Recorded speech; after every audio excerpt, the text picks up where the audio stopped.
Jungle.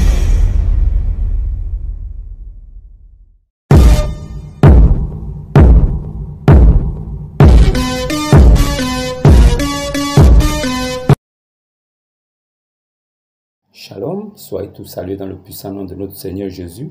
C'est comme je le dis toujours, c'est le nom qui a été donné au-dessus de tout nom. Et vous êtes bien placés pour savoir que sur la terre, des hommes, des humains, vous êtes bien placés pour savoir qu'il n'y a pas un autre nom au-dessus de celui de Jésus. Quand le nom de Jésus est prononcé, tous les démons s'enfuient. Quand le nom de Jésus-Christ est prononcé sur la terre, tous les démons s'enfuient. Quand le nom de notre Seigneur Jésus, il est prononcé, tous les démons prennent la fuite. Ils disparaissent, ils s'enfuient, ils supplient le Seigneur de ne pas les tuer, car l'heure n'est pas encore venue. Je m'adresse à vous, des communautés qui tailladez les démons. Vous qui écrasez les démons.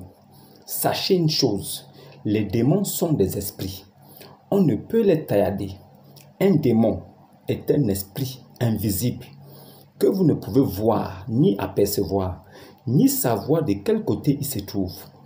Alors, si vous tailladez les démons, vous devez être capable de nous montrer des morceaux de démons que vous avez récoltés après la bagarre ou bien après la boucherie. Quand vous avez fini de découper, montrez-nous aussi, nous qui voulons vous suivre, vous qui dites que vous êtes dans la vérité et que vous nous appelez à vous suivre. Vous là, montrez-nous des morceaux de démons, montrez-nous des morceaux d'esprit pour que nous puissions certifier que oui, votre Dieu là, il réussit à taillader les démons. Comme vous ne savez pas faire la différence entre un démon et un esprit, je vous informe ici qu'un démon est un esprit invisible que nul ne peut voir à part Dieu, à part Christ. Alors, si vous dites que c'est Jésus qui vous a envoyé et que vous tailladez et que vous ne chassez pas en son nom, comment devons-nous vous croire si ce que vous faites n'est pas écrit dans les Saintes Écritures, dans la Bible? La Bible est le recueil de la parole de Dieu, de la révélation de Dieu. C'est dans la Bible que nous trouvons les recommandations de Christ. C'est dans la Bible que Christ nous a dit que nous sommes sacrificateurs maintenant. Nous sommes aussi des personnes qui sont égales à Jésus. Quand nous l'avons accepté et que nous avons pris notre baptême au nom du Seigneur Jésus-Christ, nous devenons co-héritiers avec lui. Si vous ne connaissez pas ce que signifie co-héritier, alors vous ne comprendrez même pas qui est Jésus. Un chrétien véritable est co-héritier avec Jésus-Christ. Donc, il est égal à Jésus, car Jésus-Christ s'est rendu semblable à un homme. Parce qu'il n'était pas un homme, il est venu comme un homme pour réconcilier l'humanité que nous sommes avec la divinité que lui, il était. C'est pour ça que le seul médiateur entre Christ et l'homme, entre Jésus et l'homme, entre Dieu et les hommes, c'est Jésus-Christ homme. Écoutez-moi bien, le seul médiateur entre Christ et l'humanité qui nous sommes les hommes, entre Jésus et les hommes, c'est lui, le Jésus-Christ homme là. C'est lui qui est le seul médiateur entre Dieu et nous. Entre lui, sa position de Dieu et nous, l'humanité. Alors, ne tailladez plus des démons. Si vous êtes quelque part dans une communauté qui se réclame de Christ, mais là où on taillade les démons, sortez de là. Jésus-Christ ne s'y trouve pas. Il ne les a jamais envoyés. Ils ne sont pas des envoyés de Christ. Des faux prophètes là, qui vous entraînent avec eux. Vous allez perdre votre âme si vous ne lisez pas vos Bibles. Si vous ne vous référez pas à ce qui est écrit dans les 66 livres révélés, si vous ne faites pas attention, vous allez perdre vos âmes. Parce que eux, ils sont déjà en enfer. Mais ils vont vous attirer avec eux là-bas. Réveillez-vous et revenez à Jésus. On ne donne pas sa vie à Jésus. Vous qui dites là que donner sa vie à Jésus, là, on ne donne pas sa vie à Jésus. Jésus a tout accompli. Lui, Jésus, qui est le Seigneur, il a donné sa vie pour toutes les personnes que lui, il a aimées avant la fondation du monde. Si tu as été aimé avant la fondation du monde, alors Jésus, il a donné sa vie pour toi. Mais toi, quand tu dis que tu donnes ta vie à Jésus, qui t'a demandé de donner ta vie? Ouvre les Saintes Écritures qui est la Bible. Ouvre ça et montre-moi à l'intérieur un endroit, un verset, un demi-verset, là où Jésus dit, donnez-moi vos vies. Si tu trouves ça, alors viens à la contradiction, viens me montrer que je suis un grand menteur. Vous là, ce n'est pas Jésus qui vous a envoyé. Ces communautés-là doivent disparaître, car la vérité de Christ doit s'imposer de gré ou de force. Alors, si vous êtes dans une communauté, là où un pasteur, il dit qu'il faut l'appeler papa, daddy, papa, oh mon père, si vous êtes dans une communauté comme ça, sortez de là. Lui, il est déjà condamné, mais le salut, c'est personnel. N'acceptez pas d'aller en enfer par des complaisances. Oh non, je vais encore faire comment? Je suis obligé d'être là, non. J'ai pris ici ça fait déjà 5 ans que je suis ici. Non, dans les affaires de Dieu, là, il n'y a pas, ça fait 5 ans que je suis ici. Sortez de là. Si ça n'est pas ce qui est écrit, sortez de là. Ayez toujours dans l'esprit et en esprit la question rhétorique. C'est écrit où? C'est écrit où? Ce que tu me demandes de faire ou ce que tu fais là, c'est écrit où? Vous qui baptisez les bébés, vous qui prenez les petits bébés, vous les baptisez. Vous dites que non, il faut le consacrer. Ah? Est-ce que vous savez que quand vous consacrez un enfant de votre propre volonté, vous lui faites passer par le feu? Mais dans les Saintes Écritures, c'est interdit de faire passer un enfant par le feu. Qu'on ne trouve pas chez vous des pères qui font passer leurs enfants par le feu. Quand tu prends un enfant, tu le donnes à un prêtre qui doit le baptiser au nom du Père, du Fils et du Saint-Esprit. Même le Père, ce Père-là, prêtre, ce pape, même lui là, Dieu l'a caché la révélation. Le baptême ne se fait pas au nom du Père, du Fils et du Saint-Esprit. Pourquoi? Le nom du Père, c'est qui? Le nom du Fils, c'est qui? Le nom du Saint-Esprit, c'est qui? Alors, si vous connaissez cela, si vous résolvez cette équation, vous allez trouver la réponse. C'est la réponse là. C'est à cette réponse là qu'il faut baptiser. Si vous trouvez que les 3 entités dont j'ai cité là, les 3 attributs dont j'ai cité là, représentent une seule personne, que lui, le Fils, il a fait connaître le nom à ses enfants, à partir de là, baptisé au nom du Seigneur Jésus-Christ. Là, vous avez reçu le vrai baptême. Si ce baptême-là n'est pas administré dans votre vie, vous n'avez jamais été baptisé. Un bébé qui a pris son baptême à 2 ans, 6 mois, en 3 ans, il a cru en quoi? La bonne nouvelle du royaume-là doit être enseignée et prêchée dans toute l'humanité pour que ceux qui sont séments de Dieu se révèlent à travers cette parole. Pour que c'est en croyant et en mettant foi, en étant à l'âge de la connaissance du bien et du mal, à l'âge du choix de vie, d'accepter ou de refuser, c'est à cet âge-là que vous devez accepter Jésus-Christ ou le refuser. Tout dépend de vous et de votre disposition que Dieu a déjà établie. Vous qui amenez les enfants au baptême, sur quelle base vous le faites? Qui vous a envoyé baptiser des bébés? Un bébé, il a cru en quoi? En quoi a cru un bébé pour que vous le baptisiez? Qui vous donne l'ordre de baptiser un bébé qui fait nien, nien? Il ne cherche qu'à téter. Il veut le sein de sa mère. Mais vous l'obligez. Vous le versez de l'eau au corps. Vous lui faites passer par le feu. Qui vous a demandé de faire ça? C'est de l'abomination. Un bébé ne peut pas être baptisé sur la base duquel il ne connaît pas ce qu'il peut faire, il ne sait pas ce qu'il fait, il n'est qu'un bébé innocent, inconscient.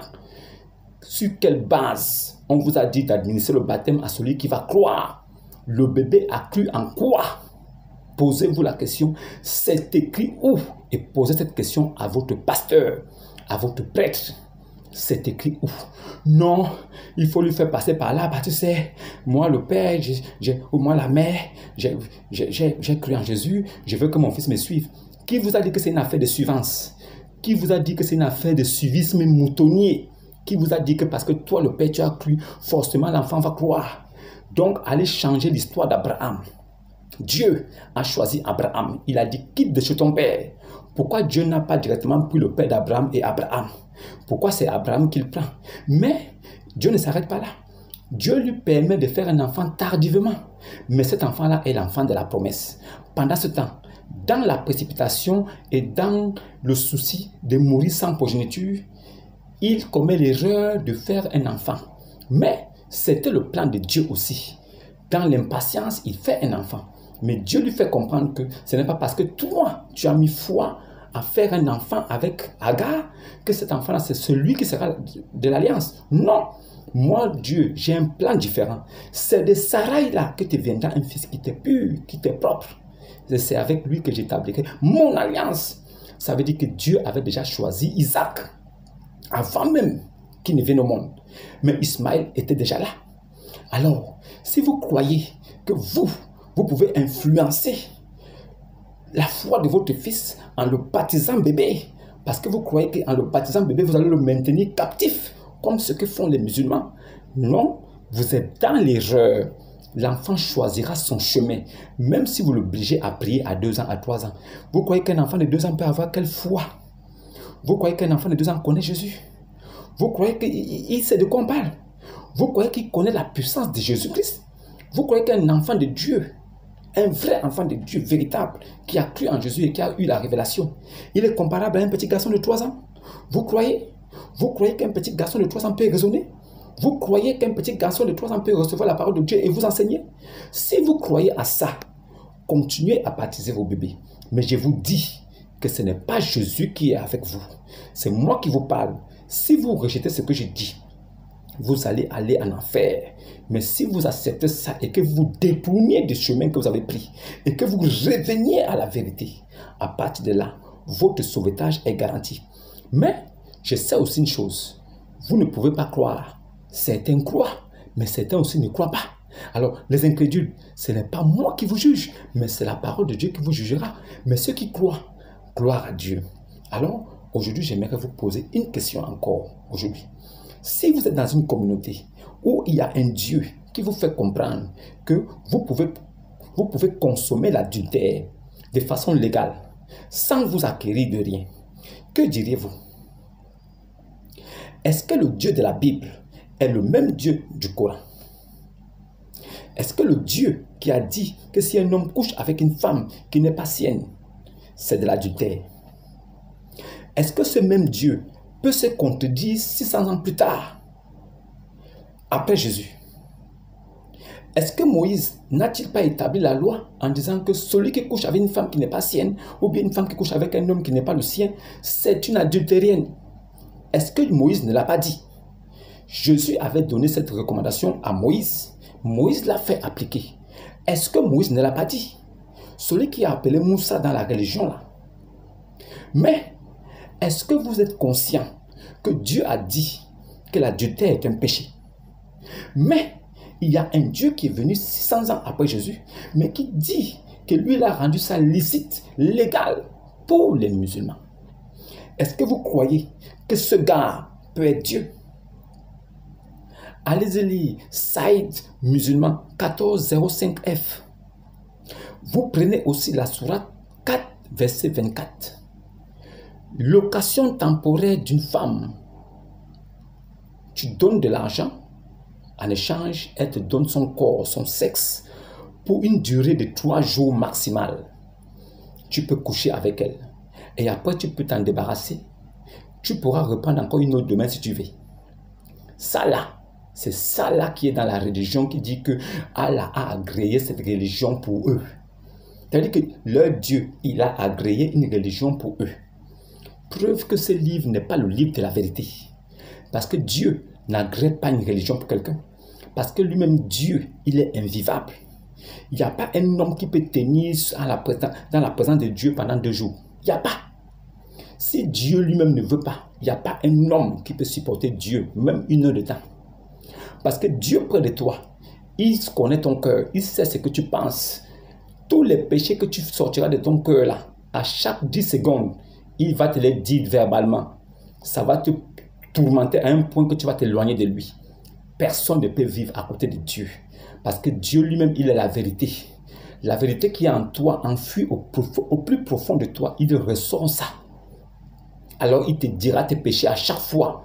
Et toi, tu seras complètement, tu seras déboussolé. Un moment donné, tu seras dégoûté de rester là.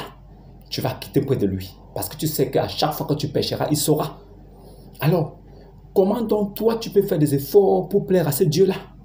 Alors que tu pêches à chaque seconde. S'il a agréé une religion pour toi, ça veut dire qu'il t'a mis au travail. Un Dieu qui a agréé une religion pour quelqu'un, ça veut dire qu'il a mis cette personne au travail. Et il sait que cette personne-là ne pourra jamais bien travailler. Parce que religion, là, ça vient d'un mot grec qui dit religare. Religare qui signifie faire des efforts, faire des choses positives pour plaire à une divinité que tu ne connais pas. Qu'est-ce que toi tu peux faire pour plaire à un Dieu? Qu'est-ce que tu peux dire pour plaire à un Dieu? Qu'est-ce que tu peux faire comme prière pour plaire à un Dieu? Peux-tu vivre sans commettre plus de péchés que de bonnes œuvres? Tu crois? Je ne crois pas. Moi, je crois que nous sommes pécheurs, pas parce que nous le voulons, mais parce que dans son livre saint, il a dit, il a renfermé l'homme dans le péché. Ça veut dire que l'homme doit pécher, afin de faire miséricorde à qui lui il veut. Et cela ne dépend pas de la personne. Cela dépend de Dieu lui-même. C'est un don gratuit. Tu es sauvé parce que Dieu le veut, pas parce que toi-même tu veux. Vos communautés là, là où vous bénissez l'eau, oh il faut donner l'eau bénie. L'eau bénite, non. Tu vas à la maison, tu asperges ça partout. Ça va chasser les démons. Qui vous a dit qu'on bénit l'eau? Qui vous a demandé de bénir l'eau? Qui est votre exemple dans les Saintes Écritures? La Bible est là, Seigneur. La Bible est là. Montrez-moi votre exemple dans les Saintes Écritures. Quelqu'un qui bénissait l'eau et il demandait aux gens d'aller verser ça dans les maisons. Montrez-moi quelqu'un qui bénissait l'eau et il demandait aux gens d'aller verser ça dans les maisons pour chasser les démons. Montrez-moi quelqu'un qui bénissait celle de cuisine ou celle de mer. Qui vous a dit que celle de mer est différente de celle de cuisine? Qui vous a dit ça? Qui vous a dit que le sel de mer n'est pas celui de la cuisine? C'est le sel de mer là qui est raffiné plus tard pour devenir sel de cuisine. Sel de mer, sel de cuisine, c'est sel. C'est ce qu'on assaisonne les sauces pour remonter le goût. Vous croyez que ça là, quelqu'un va parler dessus, c'est béni. Et tu vas prendre ça, tu vas balancer partout. Oh non, à cause de celle là, les démons vont fuir. Sortez de l'église catholique. L'église catholique romaine n'est pas l'église du Seigneur Jésus. Jésus ne les connaît pas. Si toi tu restes à l'église catholique, mon frère, tu ne verras même pas la porte, même la route même qui mène au paradis là, tu ne verras pas ça. Les catholiques sont des égarés. Ce sont des ténébreux qui sont dans les ténèbres. Ils sont là comme ça dans les ténèbres, ils se regardent, ils attendent seulement. La révélation est qu'ils sont nombreux à aller vers l'enfer. Ils ne sont pas seulement seuls. Eux là, c'est Satan 1. L'église catholique, Satan 1. L'islam, Satan 2. Grande sœur et petite sœur sont ensemble. Ils vont en enfer. Avec les mêmes caractéristiques. L'autre, il a chapelet. Les autres aussi, chapelet. D'autres, ce sont des impolis. Ils mettent chapeau pour prier Dieu. Avec son chapeau. Les autres sont là-bas aussi. Ils mettent chapeau aussi. Même personne. Il faut faire Surat Kara, Surat Fatima. Il faut faire Surat Mariam. Il faut faire Al-Fatiha. Il faut faire c'est pas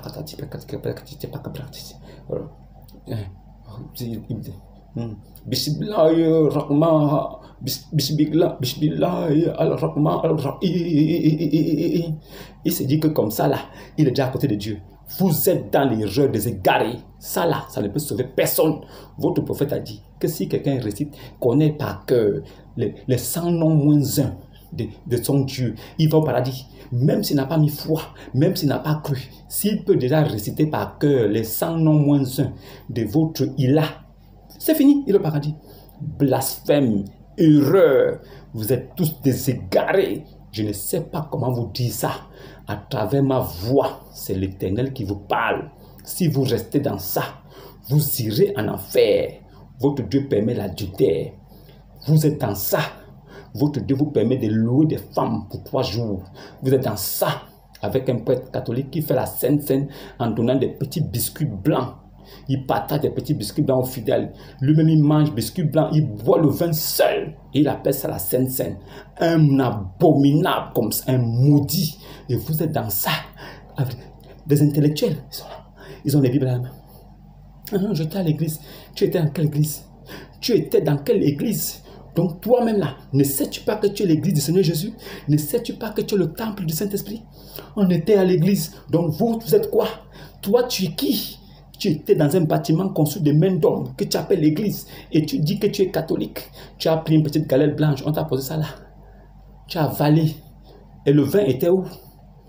Pourquoi il ne te donne pas le vin? La Sainte Seine se prend au soir. Et c'est la chair et le sang. Le pain et le vin. Est-ce que vous faites ça là-bas chez vous les catholiques? Non. Vous faites quoi là-bas? Qui vous permet de rester là-bas? Vous croyez que Jésus est avec vous? Jésus n'est jamais avec vous. Il y a d'autres aussi qui disent que non, nous on ne mange pas le porc. Oh non, le porc, on ne mange pas le porc. Non, le porc, non, on ne mange pas le porc. Parce que à la résurrection là, Jésus va revenir. Il ne dit plus ça. Non, Jésus va revenir pour tuer le porc et venir prier avec nous dans nos mosquées. Waouh! Donc, il va revenir là pour venir tuer le porc que vous êtes incapable de tuer. Mais je vous informe que nous là, nous tuons les porcs. Nous les tuons et nous les mangeons. Vous avez peur du porc. Comme votre Dieu, il a peur du porc aussi. Votre Dieu a peur des porcs. Comme vous avez peur du porc. C'est aussi comme ça que le jour là, quand je verrai votre Allah, je vais attraper un petit porceau. Je vais balancer ça sur lui. Quand il va fuir là, je ne sais pas comment vous allez faire. Vous qui le suivez là, moi, je tue le porc, je le mange. Je suis plus fort que votre Dieu. Je suis plus fort que votre Ilah qui s'appelle Allah. Ibn Abi Kabsha vous a trompé. Lui-même, il n'est pas Dieu. Lui-même, il n'est pas un prophète. Comment un homme qui est né sous le nom de Ibn Abi Kabsha, Abu al-Qasim, Ibn Abi Kabsha, comment il peut naître comme ça, il grandit. Il a déjà plus de 30 ans passé. Il épouse maintenant le nom de Ahmed. Il dit maintenant qu'il s'appelle maintenant Muhammad, qui signifie le très louangé. L'homme qui mérite la louange. Donc lui, il est né sous un autre nom. Il a usurpé un autre nom. Il a volé un autre nom. Il a collé ça au corps. Comme, je ne sais pas comment vous expliquer ça. Ça veut dire qu'il se donne un autre nom qui n'est pas son nom de naissance. Maintenant, il dit qu'il est prophète. Donc, lui là, il s'appelle le très louangé. Il s'appelle celui qui mérite la louange. Maintenant, où est Dieu? Si toi, un homme mortel, tu mérites la louange, qu'est-ce qu'on fait de Dieu maintenant? Donc, la louange de Dieu là te revient à toi. Si vous mourrez dans ça, vous allez en enfer. Vous, les Moussaïlama, qui portez le nom d'une personne que votre prophète a traité de menteur. Il a dit que Moussaïlama était un menteur. Moussaïlama était un juif, un judéo-chrétien. Il était judéo-chrétien. Et il connaissait l'évangile. Il connaissait aussi la Torah, la loi de Moïse. Alors, il avait des révélations qu'il faisait. Et il appelait son Dieu le très miséricordieux. Il appelait son Dieu Rahman, Al-Rahman. Il appelait son Dieu Al-Rahman, le très miséricordieux. C'est comme ça que lui, il appelait son Dieu. Et quand il priait, il disait Bismillah al-Rahman, Bismillah al-Rahman, Bismillah al-Rahman. Ça veut dire, lui, il disait, oh mon Dieu, le très miséricorde, le très miséricorde. Alors lui, il disait ces choses-là. Muhammad a compris. Lui s'appelait Ibn Abi Kabsha. Il a d'abord changé son nom. Il est devenu maintenant le très louangé. Donc Muhammad, à partir de là, il est allé tuer le monsieur. Parce qu'il accusait le monsieur de faire descendre des fausses révélations. Il disait que c'était un menteur et un blasphémateur. Lui maintenant, il a tué ce monsieur. Mais lui, Muhammad, il appelait son Dieu Allah. Il appelait son Dieu Allah. Et quand il priait, il disait Bismillah al-Rahim, Bismillah al-Rahim, Bismillah al-Rahim. Il appelait son Dieu. C'était Allah. Mais il a changé dès qu'il a tué le monsieur. Un jour, Un de ses compagnons maintenant le voit à la Mecque en train de prier le soir. Il entend des cris et il sort pour regarder. Il se trouve que c'est Muhammad qui est en train de crier. Il trouve Ibn Abi Kabsha en train de crier. Bismillahi ar-Rahman, Bismillahi ar-Rahman, Bismillahi ar-Rahman. Le monsieur dit quoi? Oh, ce n'est pas Ibn Abi Kabsha qui est en train de crier Bismillahi ar-Rahman, Bismillahi ar-Rahman là. Ce n'est pas lui. Mais il est en train de répéter les mêmes paroles que le prophète qu'on avait tué là répète. Mais il a traité ce monsieur de menteur. Comment lui peut répéter les mêmes choses aujourd'hui? Muhammad avait associé le très miséricordieux à son Dieu Allah. Ça a apparu maintenant dans le Coran. Ce ne sont pas des révélations de Muhammad. Muhammad ne connaît pas ces choses-là. Il était illettré et analphabète. Il n'avait pas pu comprendre que le porc dont on parlait de Satan. Le porc qu'il ne faut pas manger là, c'est de Satan qu'il s'agit. C'est de Satan qu'il s'agit. Ce n'est pas le porc que les christianistes célestes fuient là, avec les frères musulmans. Non! Le porc dont on parle là, c'est de Satan qu'il s'agit. Est-ce que vous avez compris ça? Lévitique 11 au verset 7. Vous ne mangerez pas le porc qui a la corne fourchue. Et le pied qui a vous ne mangerez pas le porc qui a la corne fendue. Vous ne mangerez pas le porc qui a la corne fendue et qui a des pieds fourchus. Vous le trouverez comme impur. Vous ne toucherez même pas son corps. Vous ne vous approcherez même pas de lui. Qu'est-ce que cela signifie? Ça veut dire que quand les œuvres du diable seront manifestes devant vous et que ces choses qui sortiront de sa bouche ne sont pas écrites dans le livre des vérités, rejetez ça et ne vous approchez même plus de lui. Parce que Satan là, c'est dans les Saintes Écritures qui se manifeste parce qu'il utilise les Saintes Écritures pour être l'Antichrist.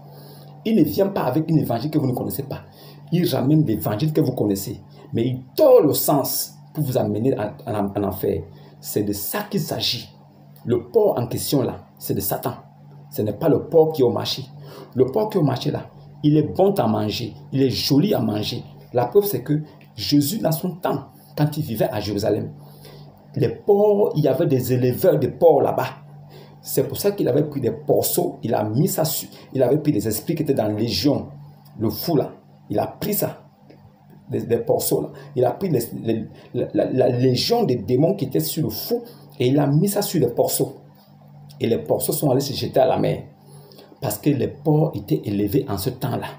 Si vraiment le porc est condamné par Jésus, puisque vous dites que Jésus est musulman, si le porc est condamné par Jésus, que faisaient les porcs à Jérusalem et qui les élevait?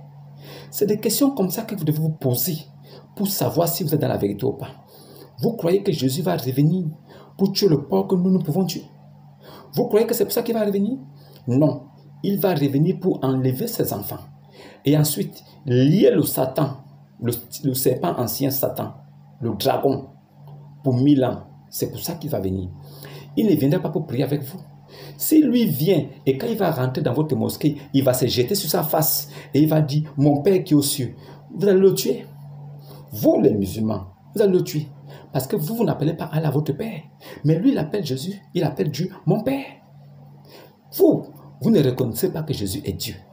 Mais pour nous prouver qu'il n'est pas Dieu, vous dites qu'il est fils de Dieu. Est-ce que vous croyez même qu'il soit fils de Dieu? Vous ne croyez même pas qu'il soit fils de Dieu. Mais vous prenez ces versets pour nous contraindre à croire que lui, il n'est pas Dieu. Mais vous dites qu'il est fils de Dieu. Est-ce que vous croyez d'abord qu'il est fils de Dieu? C'est ma question qui est là. Est-ce que vous croyez qu'il est fils de Dieu? Est-ce que vous croyez que Jésus est fils de Dieu? Est-ce que vous croyez ça? Si vous répondez à cette question, je pense que dès que vous allez dire oui, vous n'êtes plus jamais musulman. Le musulman qui va essayer de dire encore de sa bouche que Jésus-Christ là, il est le fils de Dieu. Lui là, ce n'est pas un vrai Moussaïlama, ce n'est pas un vrai musulman. Le nom que vous portez là, c'est d'abord un nom de mensonge. Puisque votre prophète là, il a appelé ce monsieur-là, ce Moussaïlama là, il s'appelait Moussaïlama al-Hanafi. Moussaïlama al-Hanafi. C'était son vrai nom. Muhammad l'a traité de menteur. Alors, plus tard, vous portez maintenant le nom de Moussaïlama. Et vous dites que c'est Allah qui vous a donné ce nom-là. Allah ne vous a jamais appelé Moussaïlama. C'est Ibrahim l'idolâtre là, c'est lui qui vous a appelé Moussa et Lama. Comment est-ce que Abraham peut vous appeler Moussa et Lama alors que le monsieur qui s'appelle Moussa et Lama est venu 3600 ans plus tard ou 4600 ans plus tard? Le nom de Moussa et Lama là a été pris à Moussa et Lama à Anafi. C'est ça, à lui qui a été pris ce nom-là et que vous portez aujourd'hui. Comment Abraham pouvait lui donner ce nom-là alors que Abraham a vécu 3400 ans ou bien 4000 années avant lui? Vous êtes dans le mensonge, on vous parle, vous ne comprenez pas. Mais gardez ça à l'esprit. Le Dieu que nous adorons là, il est esprit. Et c'est en esprit et en vérité qu'il faut l'adorer. Vous qui dites que non, Jésus ne peut pas être Dieu parce que il y a une révélation qui dit qu'on l'a vu Jésus à la droite du Père. On a vu Jésus à la droite de Dieu. Vous là, vous connaissez la droite d'un esprit? Vous avez déjà vu la droite d'un esprit ou la gauche? Vous connaissez que l'esprit est où? Pour que sa gauche soit où et sa droite soit où? Vous êtes dans quoi? On vous parle, on vous dit, hein, allez d'abord à l'école, faites des études. Quand vous allez atteindre un certain niveau, je pense que vous serez intellectuel, vous pourriez maintenant venir discuter certaines choses. Et à partir de là, le savoir que vous avez acquis dans les classes de CM2, 6e, 5e, 4e, pourra vous permettre de comprendre la parole. Parce que c'est simplement ce qui est écrit. On vous dit, au commencement était la parole. La parole là était avec Dieu. Et la parole là aussi était Dieu. Vous amenez, ou non, c'est la parole de Dieu. Est-ce que c'est Dieu? Est-ce que Dieu, c'est simple. Là, au commencement, la parole, au commencement était la parole seulement. Et la parole là était avec Dieu. Le verset n'est pas fini. Et la même parole là était Dieu. Ça signifie quoi? Ça là, il faut qu'on vous explique encore. Ou bien, non, vous êtes des grands savants musulmans. Vous pouvez nous expliquer ça. Quelque chose qui est simple comme ça. Toi, tu vas m'expliquer quoi? On dit la parole là était Dieu. Toi, tu m'expliques ça comment?